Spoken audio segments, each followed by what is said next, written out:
For decades, Mel Brooks has been celebrated as the undisputed king of parody, an unstoppable force of comedic genius who changed the very shape of American entertainment.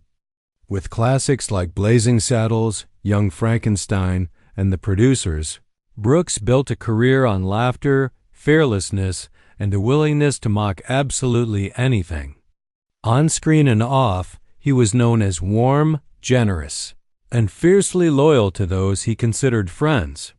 But behind the scenes, there was one man Brooks absolutely refused to work with.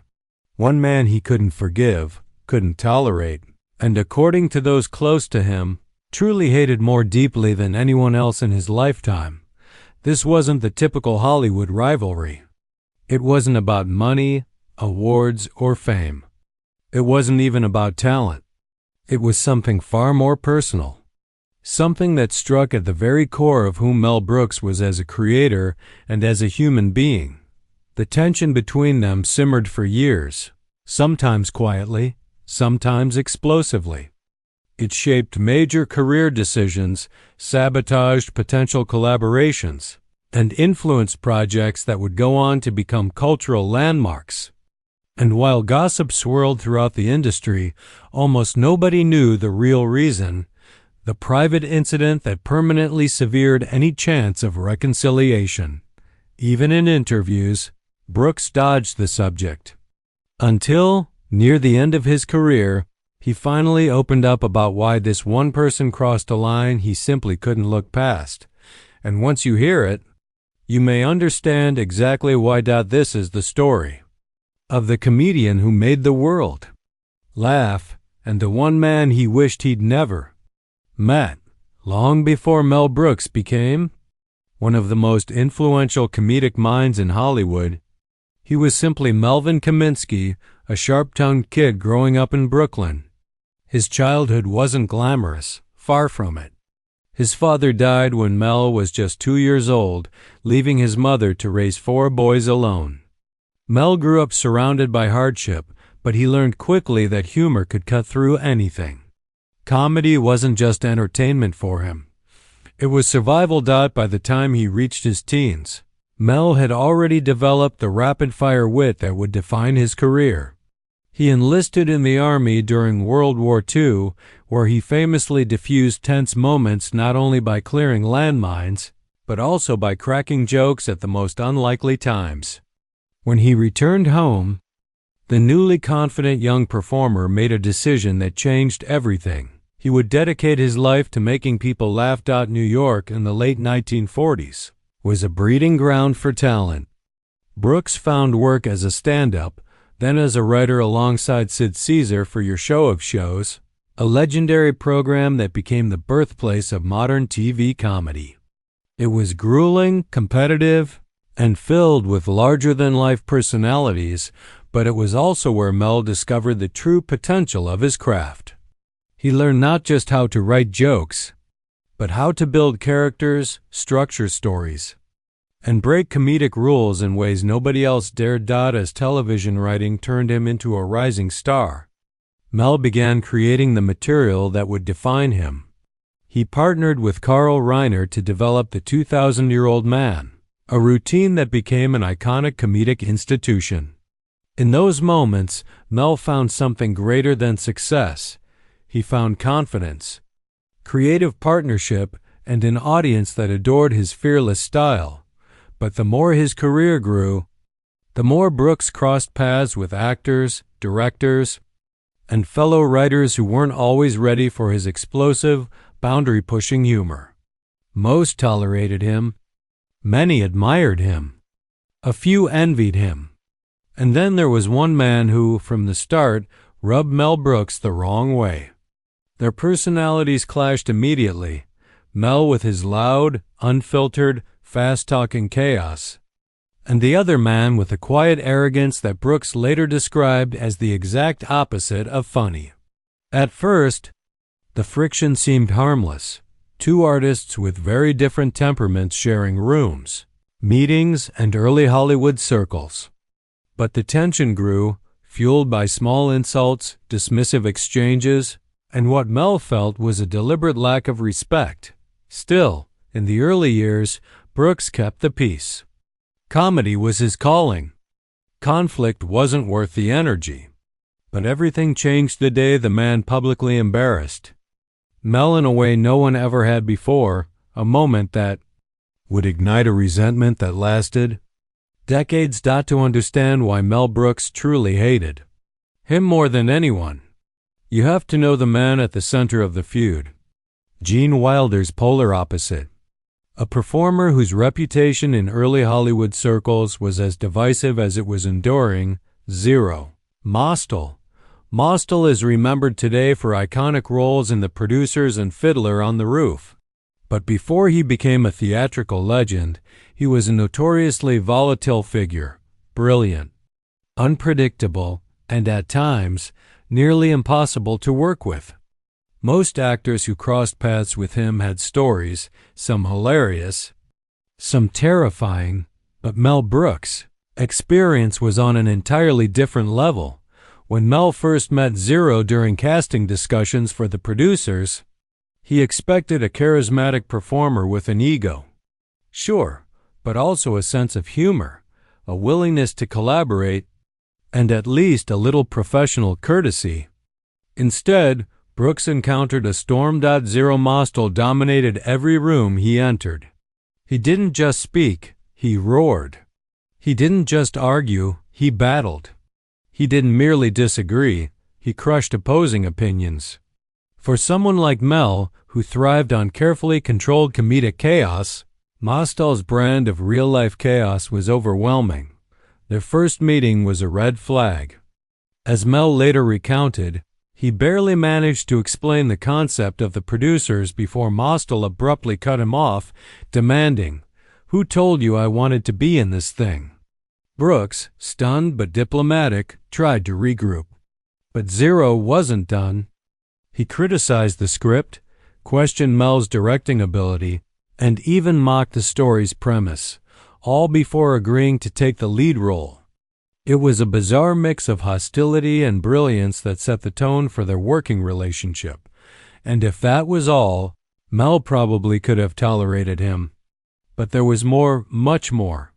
During shooting, Zero pushed Mel to the edge on a near-daily basis. He refused direction, improvised scenes without warning, and challenged Mel in front of the entire crew. When he didn't like a line, he changed it. When he didn't like a setup, he walked off. When something amused him, he derailed the entire day with unpredictable antics that left the production hours behind schedule. And yet, he delivered magic on screen. Every take was unpredictable, but when it worked, it worked. This contradiction drove Mel Brooks insane, but the true breaking point came during a promotional event. Reporters asked Zero what it was like working with a first-time director. Mostel, who seemed to enjoy humiliating Mel, leaned into the microphone and said, "Directing? Mel Brooks? He didn't direct me. He just tried not to get in my way." The room erupted in laughter. Mel didn't doubt it was the one thing he couldn't tolerate: disrespect. Especially public disrespect. In interviews years later, when someone asked him which actor he found most difficult, Mel didn't hesitate. He didn't name rivals, critics, or studio executives. He named Zero Mostel. And he added, "I loved him on screen. I hated him in real life." The feud didn't end there. It got worse, and it followed them for years. But it also did something surprising. It shaped Mel Brooks into a stronger filmmaker. As filming on The Producers continued, the tension between Mel Brooks and Zero Mostel became almost unbearable. What had started as creative friction slowly evolved into a battle of wills, and everyone on set felt it. Crew members learned to hold their breath whenever Mel approached Zero, because no one knew whether their exchange would end with a breakthrough or an explosion. Zero Mostel operated like a force of nature, unpredictable, overpowering, and completely unconcerned with the chaos he left behind. If he was bored, he caused trouble. If he was irritated, he shut down production. If he felt disrespected, he retaliated instantly. And sometimes he created conflict for no reason other than to assert dominance. Mel Brooks, on the other hand, was the opposite. He was a meticulous planner, a director who knew exactly what he needed and exactly how to get it. His comedy was structured. Zero's comedy was wild. Mel believed in discipline. Zero trusted impulses. Their personalities were destined to collide, and they did. Over and over again. One infamous incident happened during a scene where Mostel's character, Max Bialystock, had to deliver a dramatic monologue. Mel wanted it played straight, believing the seriousness would make the comedy hit harder. Zero disagreed. He wanted to scream the lines, throw props, and attack the moment, as he put it. Mel tried to calmly explain his vision. Zero cut him off. The two argued for nearly an hour. Finally, Zero shouted across the set, "If you know so much about acting, you do the scene." The entire cast froze. Mel, shaking with anger, walked off the set. Filming shut down for the rest of the day. Some wondered if the movie would even get finished, but beneath the shouting and insults, something strange was happening. Their creative war started producing brilliance. Every clash forced Mel to refine his direction. Every argument pushed Zero to deliver sharper, more powerful performances. Their hostility created tension, and that tension translated beautifully onto the screen. Still, the emotional toll was real.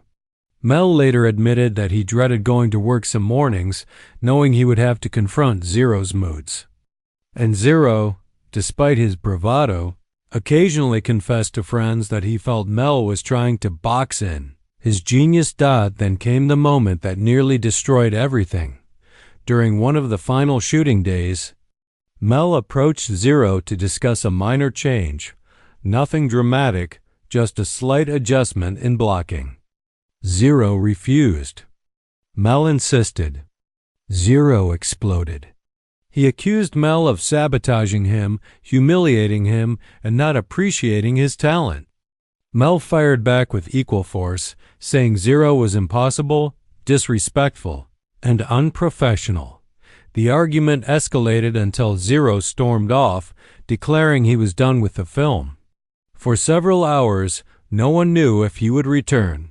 Producers panicked. Actors waited in silence. Mel Brooks sat alone in a corner of the set, wondering if his first movie was about to fall apart. Eventually, Zero returned. Not because he wanted to, but because, deep down, he believed in Mel's film. Something about the producers was bigger than their feud, bigger than their egos, bigger than their clashing personalities. When Zero stepped back on set, he didn't apologize. Mel didn't either. They simply resumed filming side by side, silently agreeing that finishing the movie mattered more than winning the fight. The final scenes they shot together were some of the most iconic in comedy history. Few audiences ever guessed that behind those hilarious moments was a relationship held together by the thinnest thread of mutual respect and a whole lot of anger. When filming finally wrapped on the producers, the cast and crew sighed with relief. The movie was a triumph, wild, daring, hilarious, but almost everyone agreed it had taken a miracle to survive the tension between Mel Brooks and Zero Mostel. Even after production ended, the feud didn't simply fade away. It lingered, feeding industry gossip for years. But the truth behind Mel's claim that he hated Zero Mostel is far deeper, more complicated, and surprisingly emotional. What most people never understood was that Mel's frustration was rooted not in real hatred, but in the pain of dealing with someone he admired, someone he wanted to love working with, but could never fully reach. Zero was a genius, yes, but also a man who had been torn apart by life long before Mel Brooks ever met him. Years earlier, Zero had been blacklisted during the McCarthy era, labeled a political radical. Stripped of work, financially destroyed, and emotionally scarred. The experience hardened him. He learned to fight everyone and everything, expecting betrayal at every turn. His explosive outbursts, his refusal to be directed, his need for control, all of it came from trauma. Mel Brooks knew this. But knowing it didn't make working with him easier. In fact, it made it harder. Because, in Mel's eyes, Zero wasn't just difficult, he was tragic. A wounded soldier of comedy. A survivor who didn't know how to stop surviving. Mel later said, Zero lived in a constant war. And sometimes, I was the nearest target. As the years passed, their relationship remained strained. They worked together again, but the old battles resurfaced. Arguments, insults, misunderstandings, it all repeated. Yet despite everything, Mel never replaced him, never cut him off, never erased him from his history. Why? Because he knew that Zero Mostel was irreplaceable. And because behind the storm, there was something Mel never forgot, Zero's heart. One story reveals this completely. During rehearsal for a later project, Mel was unusually quiet, clearly stressed. Zero noticed, and instead of mocking him or exploding, he walked over, put a hand on Mel's shoulder, and said, then he stepped back into character and delivered one of the finest performances of his career, not for ego, not for power, but for Mel. Little moments like that stayed with Mel for the rest of his life. He saw the good inside Zero. He saw the frightened man beneath the fire. He saw the loyalty beneath the hostility. And then, suddenly, Zero was gone. In 1977, he died unexpectedly at 62. When Mel got the news, he didn't rant about their fights. He didn't repeat the jokes about Zero being impossible. Instead, he sat quietly for a long time before finally saying, he was the funniest man I ever knew, and the angriest, and the saddest, and there will never be another like him. Years later, when someone asked Mel during an interview who he truly hated, he answered honestly, Zero Mostel. But then he added something that most people don't quote, I hated him because he made me love him. And he made it so damn hard. Their relationship was messy, explosive, unforgettable. But it wasn't fueled by hatred. It was fueled by passion, pride, creativity, and two enormous personalities trying to make something great. In the end, the world got a masterpiece. And Mel Brooks lost a man he fought with, laughed with, struggled with, and, in his own complicated way, cared for more than he ever admitted.